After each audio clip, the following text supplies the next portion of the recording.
Welcome to Sai Murugan channel. ఇవాళ కదంబ సాంబార్ ఎట్లా పెడతాను చూపిస్తారండి. కడాయి పెట్టుకోండి, కొంచెం ఆయిల్ పోసుకొని దాంట్లో ఆవాలు, జీలకర్ర, కొంచెం మెంతులు వేసేసుకోండి. కందిపప్పు ఒక గ్లాస్ ఉడకబెట్టి పక్కకు పెట్టేసుకోండి. పోపు దినుసులు దాకా వేగని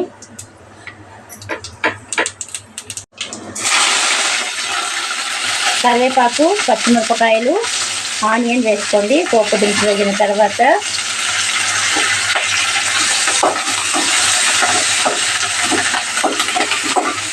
సాంబార్ ఇట్లా పోపు దినుసులనే మనం కొన్ని కొత్తిమీర కట్ చేసి వేసుకోండి. నూనెలో కొత్తిమీర వేగితే టేస్ట్ అనేది బాగా గుమ్మగుమ్మలాడుతుంది, సాంబార్ మంచి వాసన వస్తుంది. కొత్తిమీర కూడా మంచిగా నూనెలో వేగాలి, సాంబార్ బాగుంటుంది. బాగా వేగిన తర్వాత ఒక 2 టమాటా కట్ చేసి వేసేసుకోండి.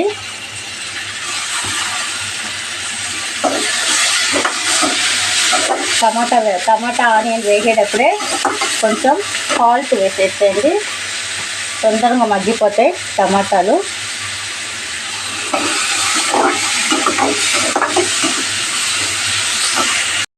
ఇదిగో మగ్గిందండి.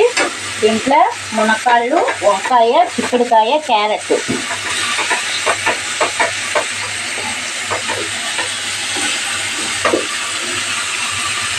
ఇంకా ఆలుగడ్డ, ఏం కూరగాయలు ఉంటే అన్నీ వేసుకోవచ్చు. ఇది కదంబ సాంబారు చాలా బాగుంటాయి.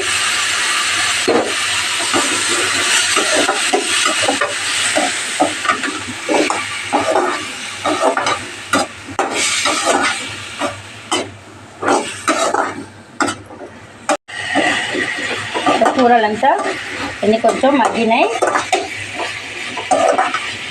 చూడండి. ఇప్పుడు ఒక 2 స్పూన్ సాంబార్ పొడి అండి, ఇది ఇంట్లో పెట్టిన సాంబార్తో అది కలుపుకొని ఇప్పుడు ఒక గ్లాస్ వాటర్ పోసేసేయండి. కూరగాయలు ఉడకని కొంచెం సేపు.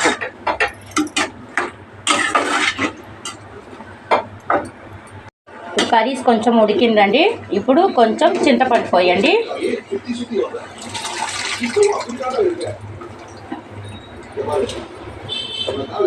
అప్పుడు కొంచెమే ఉప్పు వేసినాం కదా, ఇంకా కొంచెం సాల్ట్ వేసి ఇంకొక 5 నిమిషం మాత్రం మసాల తర్వాత పప్పు వేస్తే, ఇంగువ, కొత్తిమీర వేస్తే మనకు మంచి కమ్మగా సాంబార్ రెడీ.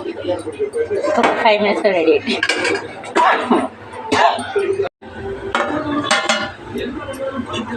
ఇప్పుడు ఉడకపెట్టిన పప్పు వేసుకోండి. వేసుకుని కొన్ని కొత్తిమీర చల్లి